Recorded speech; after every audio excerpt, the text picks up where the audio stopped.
England ने पाकिस्तान को पहली बार इसकी सरजमीन पर व्हाइट वॉश कर दिया। इंग्लैंड ने पाकिस्तान को कराची टेस्ट में 8 विकेटों से शिकस्त देकर सीरीज 3-0 से अपने नाम कर ली।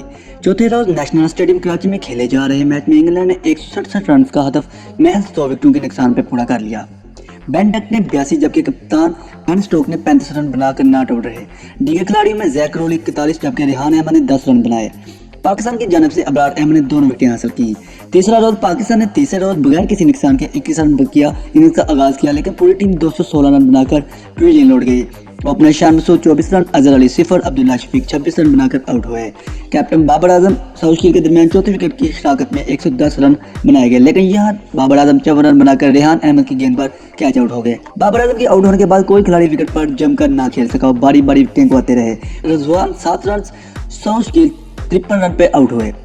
चाय के वक्फे के बाद आलम नफीम Ashraf 1 run, Noman Ali 15 run, Mohammad Wasim 2 run, Agha Salman 21 run बनाकर आउट हुए। इंग्लैंड की जानब से टेस्ट में डेब्यू करने वाले रेहान अहमद ने 5 विकेटें अपने नाम की।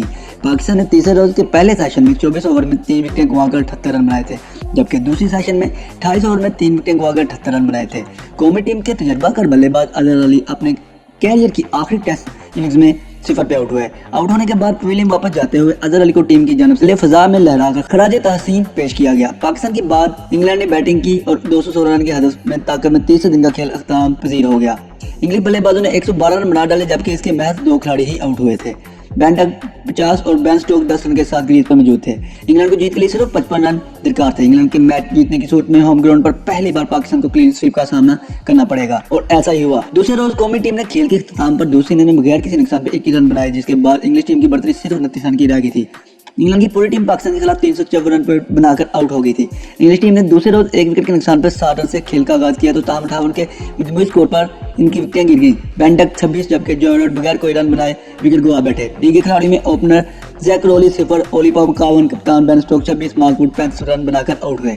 इंग्लैंड की जानब से हैरी ब्रोक ने 3 छक्कों और 8 चौकों की मदद से 111, जबकि बेन फोक्स ने 64 रन की मज़ाहमदी इनिंग्स खेलकर टीम की पोजीशन मुस्तहकम कर दी थी। पाकिस्तान की जान से अबरार अहमद, नुमान अली ने 4-4, जबकि मोहम्मद वसीम जूनियर ने 1 विकेट हासिल की थी। पहले रोज टेस्ट मैच के पहले रोज पाकिस्तान के 304 रन के जवाब में इंग्लिश टीम ने बैटिंग आगाज किया, तो पहली विकेट 0 पर गी गई थी। इंग्लिश खिलाड़ी जैक रोली बगैर कोई रन बनाए विकेट गंवा बैठे थे। इससे कबल कौमी टीम की जान से अब्दुल्ला शफीक, शान मसूद ने इनिंग्स का आगाज किया। 18 रन के मजमूई स्कोर पर अब्दुल्ला शफीक 8 रन बनाकर पवेलियन लौट गए थे।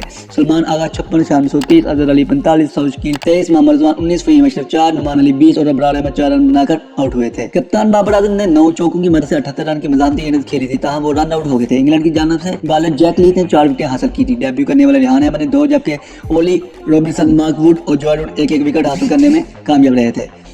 इंग्लैंड ने टेस्ट क्रिकेट को जिद्दत दे दी। कराची इंग्लैंड ने टेस्ट क्रिकेट को जिद्दत दे दी, जबकि टीम ने 1 साल में सबसे ज्यादा छक्कों का आजाद अपने नाम कर लिया। नए कोच ब्रेंडन मैकलम और कैप्टन बेन स्टोक्स की ज़ेर एहतमाम इंग्लिश टीम ने टेस्ट क्रिकेट में नई बुलंदियों का छू रही है। ये कामयाबी नए अंदाज की बेखौफ क्रिकेट की वजह से है। टीम के रवा पर टेस्ट मैचों में छक्कों की तादाद 16 इनिंग्स में 79 रन तक पहुंच चुकी थी। टीम के रवा पर टेस्ट मैच में छक्कों की तादाद 16 इनिंग्स में 79 तक पहुंच चुकी है। ये एक कैलेंडर ईयर में सबसे ज्यादा छक्के लगाने वाली टीम बन चुकी है। इससे पहले भारत ने 2021 में 14 इनिंग्स के दौरान 87 छक्के लगाए थे।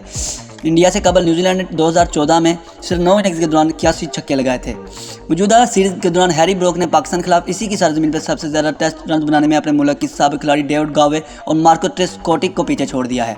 इन्होंने ये ज़ात कराची में जारी टेस्ट और आखिरी टेस्ट की पहली इनिंग्स के दौरान अंजाम दिया था। ब्रोक ने 150 बॉल पे 111 रन बनाए थे, इसमें 8 चौके 3 छक्के शामिल थे। ये इनकी इस टूर में लगातार तीसरे टेस्ट में तीसरी सेंचुरी है।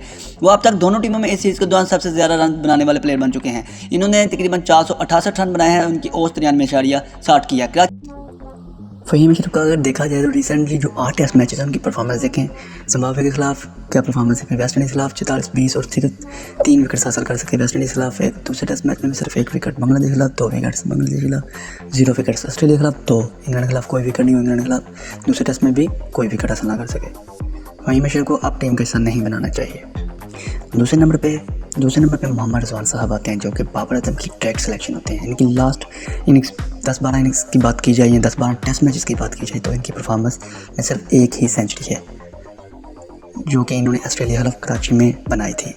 इसके अलावा इनकी कोई भी खतर ख्वाह बड़ी परफॉर्मेंस नहीं है। इंग्लैंड के खिलाफ पूरी तरह ये फ्लॉप नजर आए, किसी भी मैच में ये कोई परफॉर्मेंस नहीं दिखा पाए। इन्हें भी अब टीम का हिस्सा नहीं होना चाहिए। तीसरे नंबर पे हमारे पास आते हैं मामूल हक, जो कि बाबर साहब के काफ़ी करीब हैं, इसलिए ये भी इनकी ट्रैक सिलेक्शन बन चुके हैं।